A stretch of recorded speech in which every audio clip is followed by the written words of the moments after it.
देवाच्या नावाला आपण धन्यवाद देऊया। आपण एका शास्त्र भागावर थोडक्यात मनन करणार आहोत। योहान शुभवर्तमान अध्याय 20 आणि वचन 19 पासून 23 पर्यंतची वचने आहेत।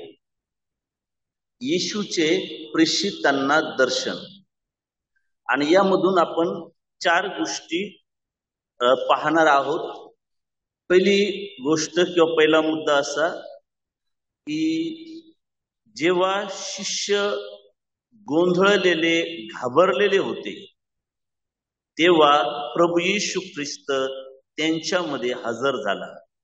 त्यामधून आपल्याला बोध असा मिळतो की आज सुद्धा आपण जेव्हा काही परिस्थितीने घाबरलेल्या स्थितीत किंवा गोंधळलेल्या स्थितीत आपण असतो तेव्हा आजही आपला प्रभू येशू ख्रिस्त जो तारणार आहे तो आपल्या बरोबर असतो। दुसरी गोष्ट, दुसरा मुद्दा आपण पाहतो की प्रभू त्यांच्याकडे आला आणि तो म्हणाला तुम्हाला शांती असो। तर जिथे प्रभू येशू ख्रिस्त आमच्या बरोबर आहे, आम्ही प्रभू येशू ख्रिस्ताच्या बरोबर आहोत, ही सहभागिता अखंड आहे, तेव्हा आमच्या जीवनामध्ये स्थिर अशी शांती असते। तिसरा मुद्दा किंवा तिसरी गोष्ट अशी आहे की आपल्याला ज्या प्रकारे प्रेषितांना प्रभू येशू ख्रिस्ताने सेवा करण्यासाठी पाठविलं, आज आपल्याला प्रभू येशू ख्रिस्त या जगामध्ये सेवा करण्यासाठी पाठवत आहे, पाठवलेलं आहे। आणि चौथी गोष्ट, आपल्या या आपण सेवा करत असताना पवित्र आत्म्याचं सामर्थ्य, पवित्र आत्म्याचं मार्गदर्शन आमच्यासाठी फार महत्वाचं आहे। आणि पुढचा मुद्दा म्हणजे आम्हाला पापक्षमेविषयीचा अधिकार देण्यात आलेला आहे। तर वेळेमध्ये आपण या गोष्टी पाहण्याचा प्रयत्न करूया। मी ती वचने वाचतो। योहान शुभवर्तमान अध्याय 20 वचन 19 पासून वचन 23 पर्यंत। त्याच दिवशी म्हणजे आठवड्याच्या पहिल्या दिवशी संध्याकाळी जेथे शिष्य होते तेथील दारे यहुद्यांच्या भीतीमुळे बंद असता येशू आला व मध्ये उभा राहून म्हणाला तुम्हा शांती असो। असे बोलून त्याने आपले हात व कूस त्यांना दाखविली। तेव्हा प्रभूला पाहून शिष्यांना आनंद झाला। येशू पुन्हा त्यांना म्हणाला तुम्हा शांती असो। जसे पित्याने मला पाठविले आहे तसे मीही तुम्हाला पाठवितो।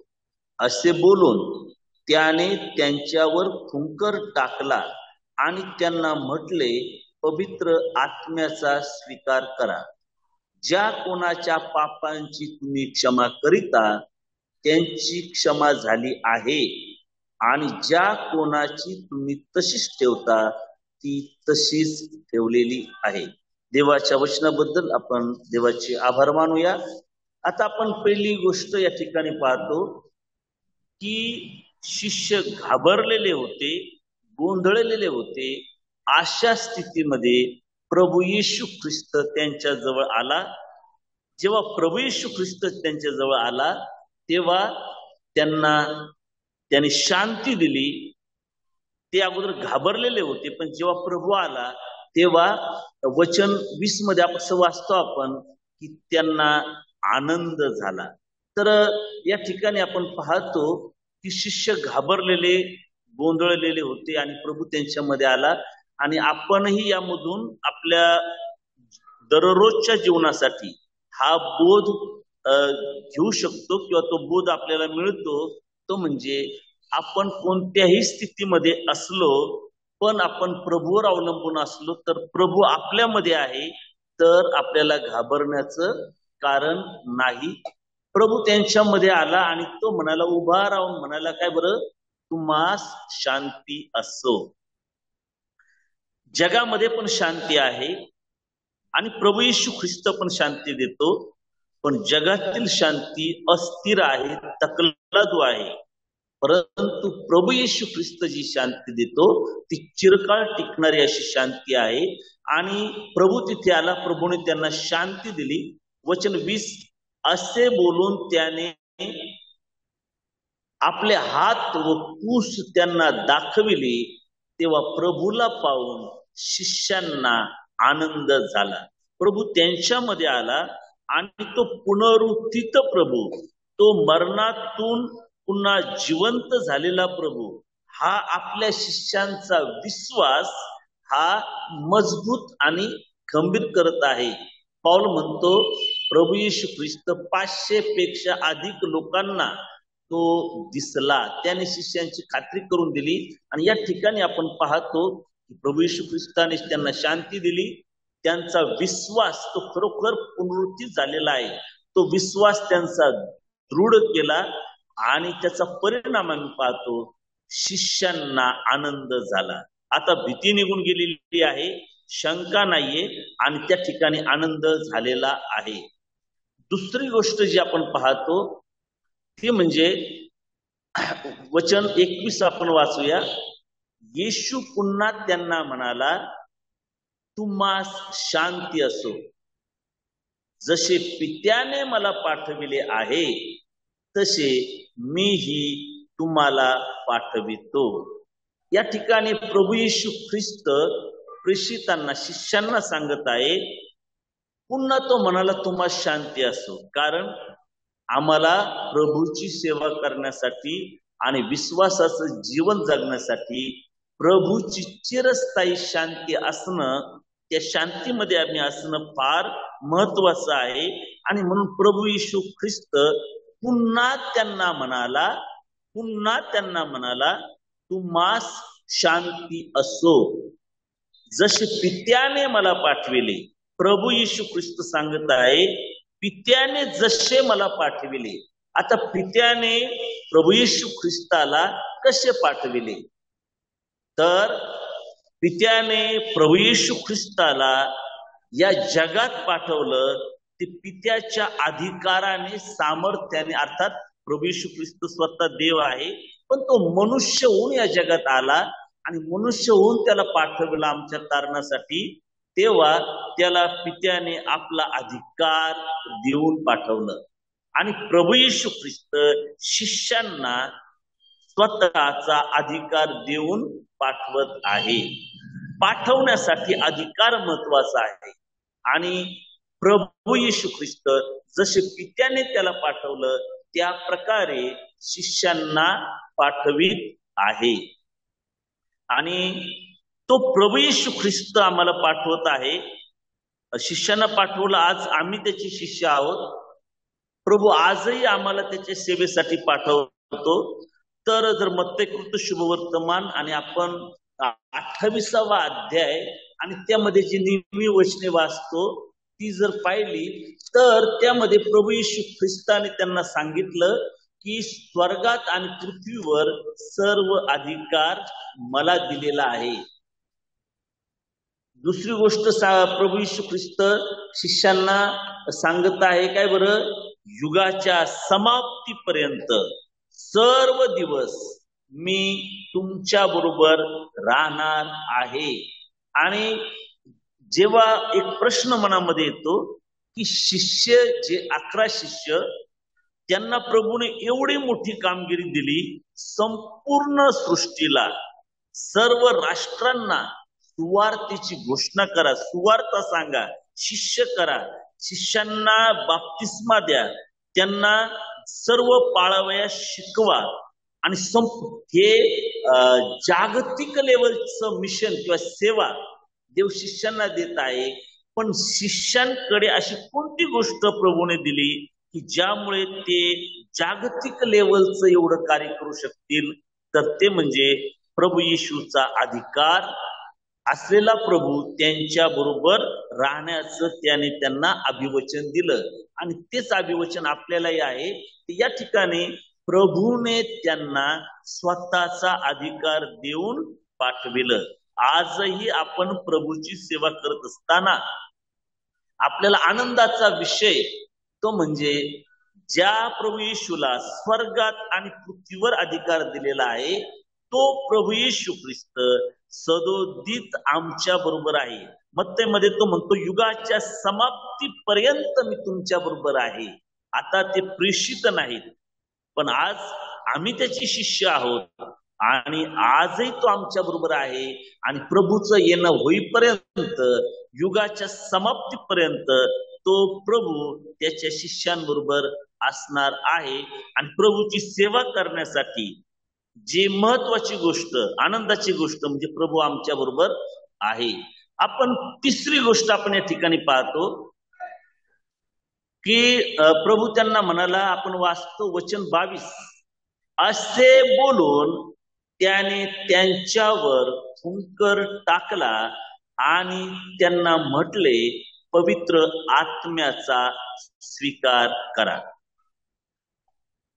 जेव्हा प्रभूने शिष्यांना पाठविलं काम करण्यासाठी, तर ज्या प्रकारे मी आता म्हणालो की प्रभूची सेवा करण्यासाठी जे शिष्यांना प्रभूने सांगितलं, स्वर्गात आणि पृथ्वीवर सर्व अधिकार मला दिलेला आहे, मी युगाच्या समाप्तीपर्यंत तुमच्या बरोबर आहे. त्याच प्रकारे प्रभूचं कार्य करण्यासाठी प्रभू येशूने आपला पवित्र आत्मा शिष्यांना दिला. आणि पवित्र आत्म्याविषयी आम्ही बरेचसे संदर्भ पाहू शकतो की प्रभू येशू ख्रिस्त त्यांना अगोदरच म्हणाला, मी तुम्हाला अनाथ असे सोडून जाणार नाही, तर सत्याचा कैवारी म्हटलेला पवित्र आत्मा तुम्हाला तुमच्याकडे पाठवला जाईल. तो तुम्हाला सर्व काही शिकविल, तो तुम्हाला सत्यामध्ये नेईल.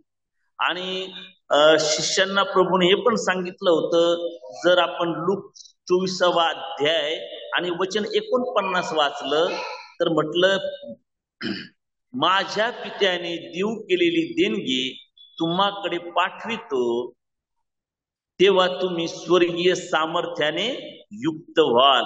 आणि तोपर्यंत त्यांना पवित्र आत्म्याची वाट पाहण्याविषयी या ठिकाणी प्रभू बोलत आहे. प्रेषितांची कृत्य 1 अध्याय वचन 8 मध्ये पण म्हटलं की तुम्ही जेव्हा तुम्हाला पवित्र आत्मा प्राप्त होईल तेव्हा तुम्हाला सामर्थ्य प्राप्त होईल आणि तुम्ही पृथ्वीच्या शेवटापर्यंत तुम्ही माझे साक्षी व्हाल. तर आपण तिसरी गोष्ट आपण यातून पाहतो की आम्हाला प्रभूची सेवा करण्यासाठी पवित्र आत्म्याचं मार्गदर्शन, पवित्र आत्म्याचं सामर्थ्य फार महत्वाचं आहे. आणि म्हणून पवित्र शास्त्र अतिशय स्पष्टपणे सांगते, पवित्र आत्म्याला खिन्न करू नका, पवित्र आत्म्याला विझवू नका. आणि जर पवित्र आत्मा खिन्न असेल, पवित्र आत्मा विझलेला म्हणजे कार्य करत नाही, अशा स्थितीमध्ये जर असला तर आमची सेवा फलदायी होऊ शकत नाही. आमच्या सेवेमध्ये सामर्थ्याचा अभाव आम्हाला जाणवेल.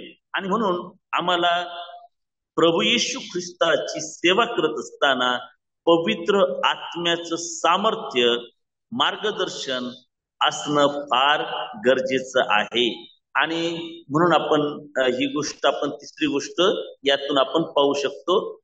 चौथी जी गोष्ट आहे, चौथा मुद्दा असा आहे की वचन 23, ज्या कोणाच्या पापांची तुम्ही क्षमा करिता त्यांची क्षमा झाली आहे, आणि ज्या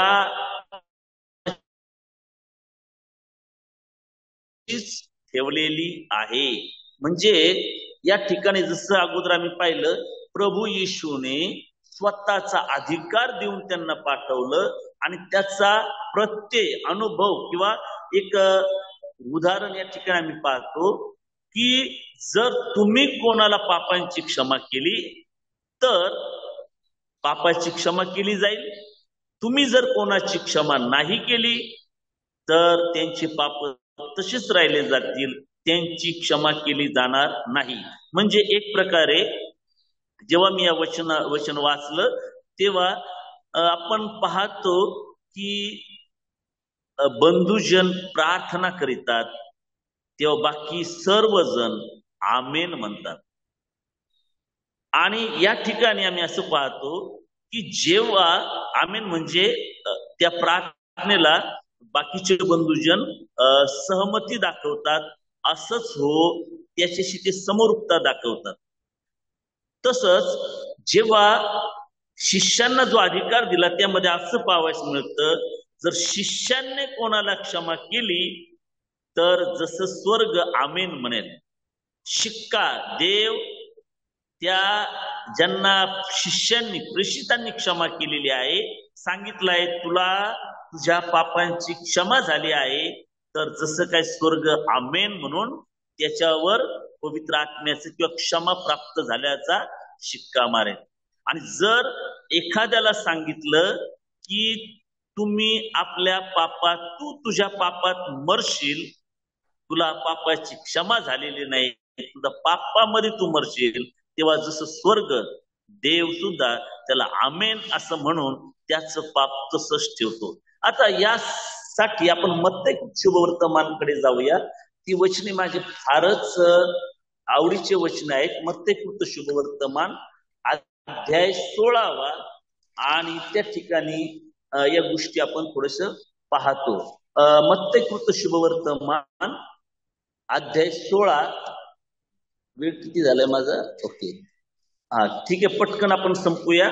मत्तेकृत शुभवर्तमान अध्याय 16 आणि त्यामध्ये आपण पाहतो की वचन 18 ते 20 मध्ये 18-19 मी वाचतो.